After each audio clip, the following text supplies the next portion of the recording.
এই হাঁস নাসায় চাকরি না পেয়ে সে নিজে নিজে প্ল্যান তৈরি করা শুরু করেছে। भाई आज ऑमलेट नहीं बनाऊंगा, तेल का ऑमलेट बनाऊंगा। মানে ভাই ময়দা দিয়ে এরোপ্লেন, এটা কি কোনোদিন সম্ভব?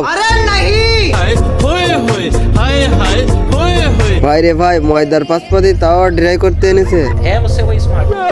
হাই হাই, কিছুক্ষণের মধ্যে তো সে এরোপ্লেনই বানিয়ে ফেলেছে। माशाल्लाह, सुभान अल्लाह, क्या कारीगरी है। এর কারিগরি দেখে তো নাসার বিজ্ঞানীদের অবস্থা। मैं पागल हूँ। হাঁস এই প্লেন নিয়ে আকাশে তাণ্ডব শুরু করে দিয়েছিল। আর হঠাৎ আবহাওয়া খারাপ হয়ে ঝড় বৃষ্টি শুরু হয়ে যায় এবং পানি লেগে প্লেনও গলতে শুরু করে। এটা থেকে হাঁসের চোখ কপালে উঠে যায়। হাঁস প্লেন ঠিক করার জন্য অনেক চেষ্টা করছিল, আর তখনই সামনে পাহাড় এসে যায়। হাঁস ব্রেক মারার খুব চেষ্টা করছিল, কিন্তু ব্রেকও পানিতে গলে যায়। আর কিছুক্ষণের মধ্যে এরোপ্লেন গলে ময়দা হয়ে যায়।